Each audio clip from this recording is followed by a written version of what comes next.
Welcome to the Toffee Blues, your source for all things Everton. I'm Ellis Nordhoff, and today I'm joined by Dee from Back of the Nest, Crystal Palace podcast, to talk about Everton versus Palace in the FA Cup third round. How are you doing, Dee?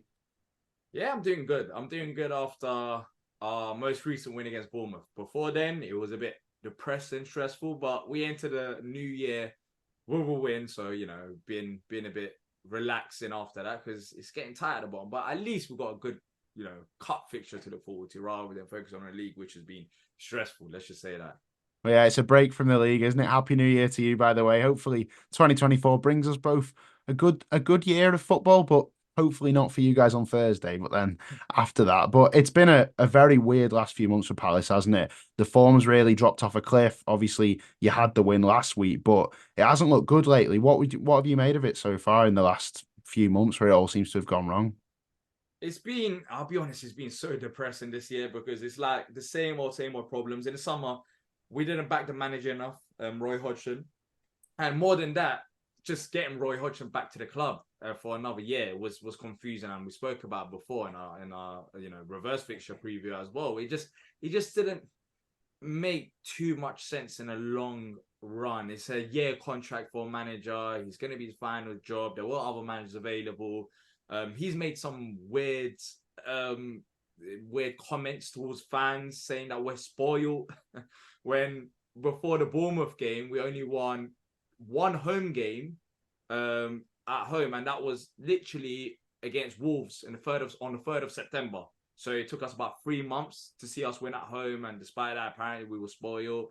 Look, it's been a bit toxic towards the manager and the owners as well. But the good thing is, you want a good cup run, right? If you have that cup run going, no matter how bad the league form is, you get that bit of optimism. You kind of look forward to your team playing. But look, we came off a decent win against Bournemouth. Now that players are slowly coming back from injury as well. But despite that, it's been literally same old Palace, and it was a bit scary before the Bournemouth game because, as you said, Luton are picking up more points.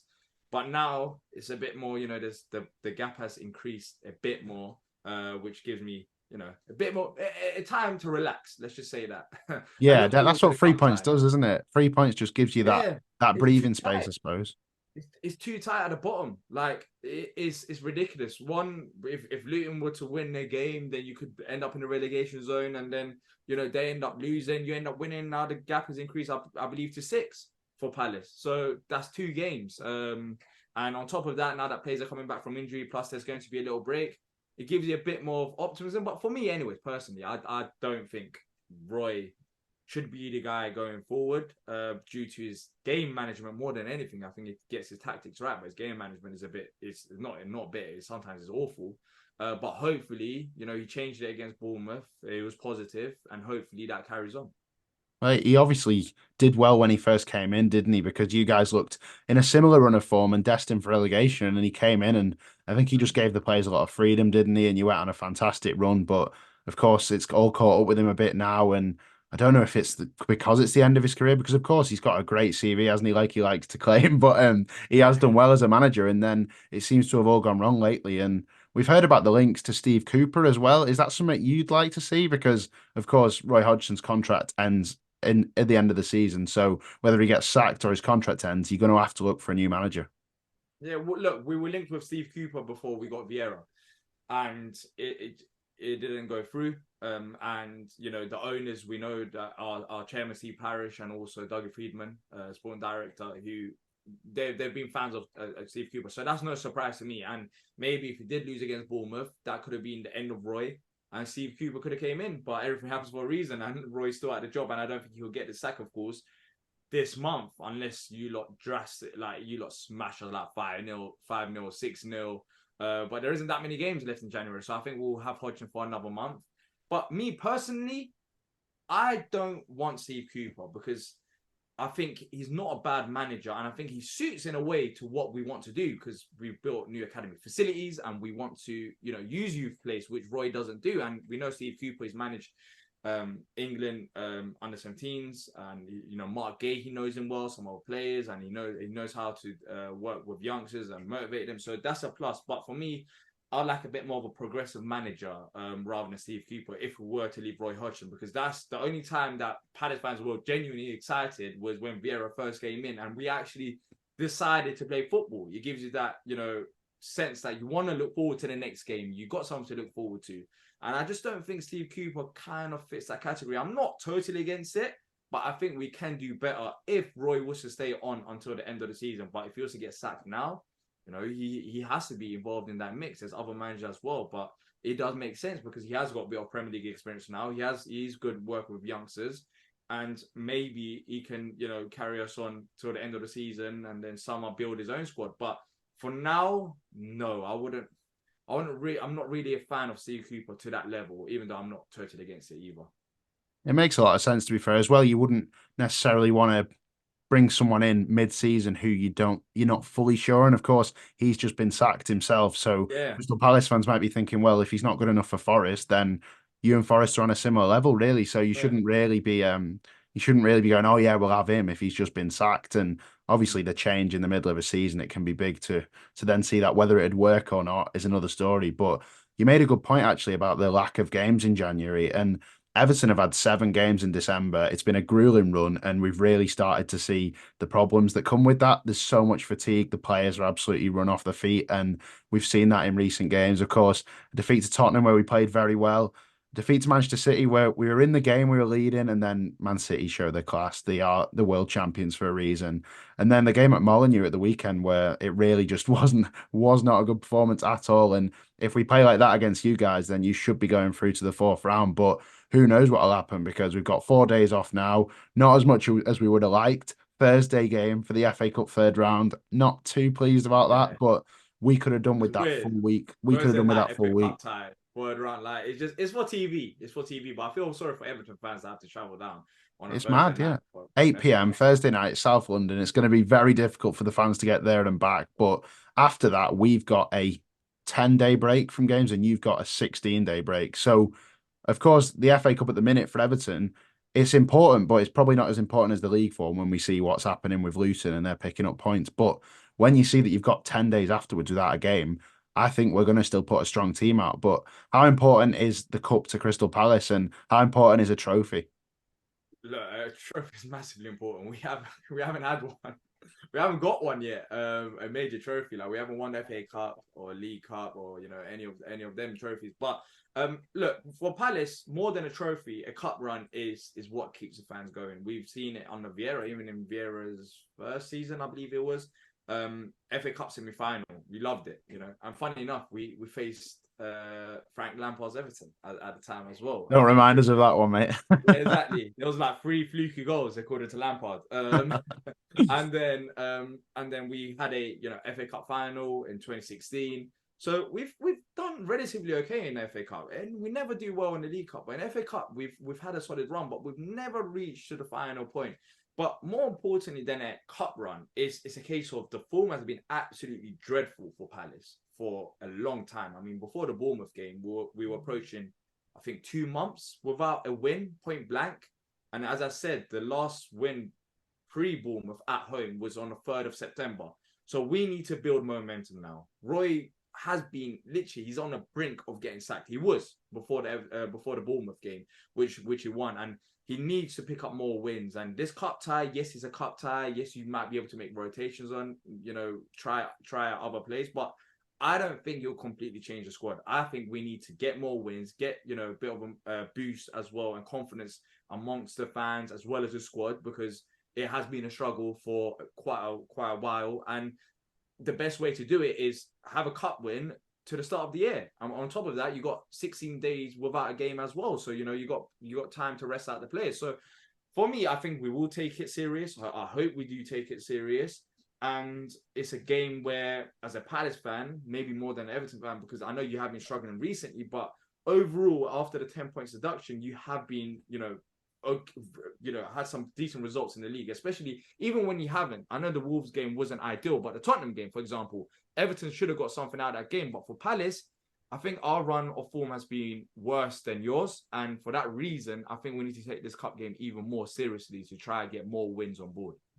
It's massive, isn't it, to get to get that win and then build on it with another win, because with that such a big break 16 days afterwards, you'd love to go and get your win at Bournemouth and then back it up with that win again. If you go and get knocked out the cup, it's another kind of draining result, isn't it? And you sat there thinking like you're mulling Two over weeks. it for over 2 weeks, aren't you? So yeah, you don't want that to happen. But Everton don't want that to happen either. Obviously, we had a cup exit just a couple of weeks ago, and that kind of triggered this bad form, really. Obviously, we went out on penalties, which was really gutting, to be honest. It was one kick away from a semi-final and we missed out. And to go again for the cup will be interesting to see, because how many times do you really get two cup runs in a season? We did have it in 2016, but since then, really, it's quite hard to battle on two fronts throughout a season as well as the Premier League. But Yeah. I'd love us to get through. The FA Cup's massive. Everton are steeped in history with the FA Cup, 5 times winners. So we'd love to make it six because, as you know, it's been 28 years without a trophy. It'll be 29 this year if we don't win it. So that needs to happen. But looking at the game specifically, obviously, you guys have had Michael Elise come back recently, really stepped it up in form, got a brace against Bournemouth, and he really is the key man at the moment. Earlier in the season, it was Eze. Eze still delivers, but in certain games, it seems to be the case. But if you're thinking for this game, who is the man that Everton really need to be worried about? Elise, you said it yourself, Elise. Look, Elise he's recently just come back from injury. He hasn't played that many games. I think 5 games or 6 games or so, and his production levels are there. Not just production in terms of goals and assists, but he's just been on fire. He's been on form, and we've missed him all season long.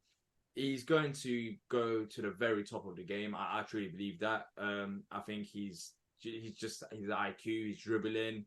And he's still very young as well, so there's still lots of rooms for improvement for Everton, for Elise, and for Everton as well. To be fair, and for Yeah, Palace, yeah. there are rooms for improvement, of course, because we're not in the top end of the table. But yeah, I think you stop Elise, you have a very, very good chance. On top of that, now Eze has come back. Me personally, and I think a lot of other Palace fans can agree that he hasn't reached levels that he has previously, but he's just come back from an injury. He did get a goal against Bournemouth, which was positive, but overall, apart from his goal, I don't think in particular that he had a great game. But then again, maybe that goal gives him that confidence boost to reach the levels that he should, because Eze and Elisa, when they're both on the pitch, that's when you see Eze getting goals. And last season, it was a case of Elise assisting Eze a lot of times. So that connection hasn't happened as of yet, even though they've got the goals in the previous game. So hopefully that clicks soon as well for Eze. Once Eze clicks and Elise is running as he is right now on top form, I think we'll get more goals and we'll be a bit more comfortable. But of course, the injuries have hurt us along the season, because we've missed both of them players for a long period, for a lot, basically half of the season. Yeah, near enough half of the season for both them players. We haven't seen them on the pitch at the same time, so it's good to see them both back. The two absolute gems of footballers, aren't they? To have those two assets at your club must be unbelievable. And of course, eventually they may leave, but while you've got them, you've got to enjoy them, haven't you? And Everton have a few strong players too. You probably need to be worried about. Of course, recently Dominic Calvert-Lewin's form hasn't quite been there. So a lot of the time when I do the opposition view, people say Dominic Calvert-Lewin, he's the one I'm worried about. But he's now gone 12 games without a goal. So I don't know whether you need to be worried about him this time round. Maybe he might not even play. So Everton's team news, like I don't know whether we'll rotate massively, rotate a bit, but the player's looking tired, without a doubt. That's a fact. So I think you'll see some changes. If Beto comes in, I'd say he's one you probably need to be worried about, because Beto's just got that unpredictability about him, and Yeah. you don't often know what he's going to do. He sometimes doesn't know what he's going to do either, but he's got that explosiveness and he is a really promising player. He's still very raw, but I do think he'll improve for us. And then you've got Dwight McNeil, who's been pretty good for us this season, and I think he'll play. I imagine they may rest Jack Harrison, so you might see Arnott Danjuma, which will be interesting because he's had a few flashes where we've gone, there's definitely talent there, but overall he hasn't had the minutes to really show what he's about. But there's definitely players who can hurt you, but I'm more worried about Eze and Elise than I imagine you are worried about us. Do you reckon that's true? Yeah, I think Elise in particular, Eze, of course, he has the potential to, on his day, he can be unplayable, but we haven't seen it as of recently, and not to the levels that he normally produces at. So, look, Calvert-Lewin, of course, he hasn't been scoring goals, and you did mention Beto, but Beto is, as you say, he's very unpredictable, and I think he's got the qualities to be a good Premier League striker, but it's about polishing his game. But that unpredictable factor could come into play against in a cup tie against Palace on Thursday night. He's massive. He can cause problems, and I think Beto is the one that I would be worried about, as well as because you said Jack Harrison, you most likely be arrested, right? I imagine so. Yeah, one of the two wingers will be rested, I think. Mm. To be fair, Beto, yes, depending on who you play out wide, but I think our weaknesses mainly are at fullback areas. Right. So when you look at right back, not left back as of much, because Harry Mitchell can do a decent job there, but whoever plays on the left hand side for you, I think that should be the area to target, because we've got Nathaniel Klein there, and we're in 2024 now, and with Nathaniel Klein still He playing still for us. plays. Exactly. And if it's not Nathaniel Klein, it's going to be Joel Ward, who he was playing for us back in the Championship. Yeah. And that, so our right back is our clear weakness so far this season. So it depends on the wingers. I think Dan Juma is a bit, I think on his day, as you said, he can just turn it on. Maybe he's not consistent enough. But yeah, I'm more worried about how you attack our fullbacks, and if you will do so, which I think you will. And at centre half, depending on who we play, Beto could be a problem as well. If we play Anderson and Gahey, I think they can deal with Beto. But even then, I'm still worried about he's just ruthless. Like, I just don't know what to expect from Beto. That's what worries me the Yeah. most. It's not like a particular part of his game. He's just maverick. But more about your wide plays. How can your wide plays hurt our fullbacks, which has been the area of weakness? Yeah, I think that obviously the wingers for us have been quite productive. They work extremely hard. That is a given. Every game, regardless, they work hard. And I think hopefully if we can get the crosses into Beto, we might have a bit of joy. But I just look at Anderson and Gahey and go, how is any striker getting past them two? Because they are really two very good defenders. I look more in the midfield aspect and think, have we got the depth to really outdo your midfield there? Because we've got injuries there. Abdoulaye Doucouré is injured, and that's a huge miss for Everton. Idrissa Gueye is still injured, so we are down to the bare bones in the middle. Amadou Onana is still fit. James Garner will be playing as well, but beyond that, we haven't got the substitutes for it. So as it gets into the later stages of the game, I don't know whether we'll quite have the fitness in the middle. And obviously, you've got talented midfielders too, so that's something I'm a bit worried about. But are you thinking that the midfield's somewhere you guys can get through us? Yeah, it depends on who plays. That's the biggest question mark, because we've actually had injuries in midfield as well. Doucouré is out injured, who's a massive player for us, but he's been out injured now ever since the Luton game, which was back in November or early December. So we've kind of adapted to it. Chris Richards, who's normally a centre half, is playing as a CDM, and to be fair, he's done I do think that he's done a very good job playing as a holding midfielder.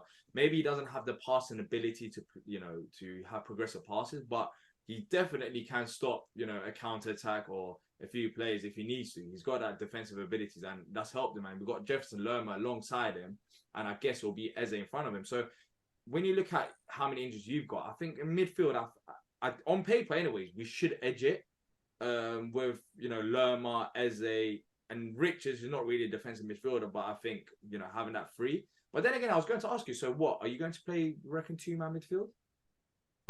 We haven't really got much choice, to be fair. Andre Gomez is fit now as well. He hadn't played for us for nearly 2 years since he came back into the team. He had a great game against Tottenham, and he played against Manchester City too. So he's had a lot of game time recently. So I'm a bit worried about whether he'll be up for doing 90 minutes. But you might see a three-man midfield. We did play five against Wolves, and it really did not go well at all. So I think we'll revert to a back four, which would then see three in midfield, which would be Onana, James Garner, and Andre Gomez. And compared to your three, I think there is a chance we can outrun you there. I think if Amadou Onana's on it, then we will win the midfield battle. But he's struggled a bit lately. I think his confidence might have been taking a hit from the penalty that he missed. And James Garner's not quite the same player when Onana's not on it. So we'll have to see on that midfield. It's interesting that you say about obviously Chris Richards was a centre back and he's now playing in midfield for you. Of course, Eze as well. We know what he brings. Jared Branthwaite struggled against him against Crystal Palace, and Jared Branthwaite has not struggled against many players this season. So I definitely think the midfield's an interesting situation. But let's put it to a prediction now. Thursday night, under the lights, Selhurst Park. What are you thinking, mate? It's gonna be hard. It's gonna be hard, but I have to back the boys. Nice win against Bournemouth. I do think there's that bit of confidence increase from that. Thursday night, we need a win. I think it will be tight. Last time I said that, I think you lot beat us 3-2. Yeah, crazy game. Which, yeah, exactly. I did not expect 5 goals. But I'm saying 2-1 Palace. 2-1 Palace. I just don't want it to go to replays, which I think is still in place for the FA Cup. I don't know if you're too sure. Is it still in I think it place? is. Yeah, I think there will Yeah. be a replay So if we I don't can. want that to happen because I don't think it's going to help both set of clubs. So hopefully 2-1 Palace. After the Bournemouth win anyways, and Elise's form, I think Elise could cause a lot of trouble. And funny enough, quickly, Mateta, he's been playing his best football since he joined Palace, and he's been at Palace for like 2 years now. His hold up play, just his dribbling, everything's been fantastic. So hopefully he could get a goal as well. He loves a big goal, and we could get the job done. But it should be tight. He loves a celebration, doesn't he, Mateta, as well, when he Yeah, volleys the corner flag. yeah, he loves Hopefully, I taking the don't corner see him flag. doing that. I don't want to see him doing that on Thursday, but I'm going to back us, seeing as we're both backing our own sides. And I'm going to agree with you in the sense that both teams are going to score. You guys haven't kept a clean sheet in your last 9. We have lost our last 4 games. So I think both teams will score. And I'm going to back us to edge it. I'm going to back us to nick it 2-1. I think it'll be. Last time we said there was going to be barely any goals. I think I said it's a very likely 0-0, and it ended up being 3-2. Me So we're too. both going to put some more goals in this time, and I'm going to go with 2-1 to Everton. So it's just classic, isn't it? You pick your side, I pick mine, I but, bet you're but same scoreline as well. So let's we'll see. see, Let's mate. We'll see. see. Funny enough, that will be a 0-0 and replay. Oh, it will, guaranteed. That's it. If anyone sees that in the comments, let us know because imagine that happens. But Exactly. before we go, I've got one random question for you, mate. Okay, so it's New Year now, 2024. What is it that you're most looking forward to in 2024, mate? Um, to okay, let's do Palace related. To see the end of the season. Right. Fair enough. Is that To the see end the of end of Roy the Hodgson's season. contract? Is that what you want to see? What was that? Is it the end of Roy Hodgson's contract that you want to see? Yeah, I mean, it's this season so far. Unless we have a good cup run, then that might change. But so far, this season is very pointless to me. I just don't understand the point of it. I don't know what we're doing. So let the season finish, and let's see if we can actually operate as a serious football club next season. Because for me, it's basically near enough a write-off right now, unless things Really? drastically change. Hopefully you can put in some building blocks for next season then. But I do agree, it does seem a bit pointless for Palace this season. So hopefully the second half of 2024 is enjoyable for you. But thanks Hopefully, so much for coming on, D. thank you. Thank you for having me on. Well, that is all from the opposition view for today. Everton take on Crystal Palace at Selhurst Park Thursday at 8 p.m. I think it's on ITV4 as well. So if you want to watch it, that's how you watch it. But that's all for now from the Toffee Blues. All the best to you all. Happy New Year. See you in a bit.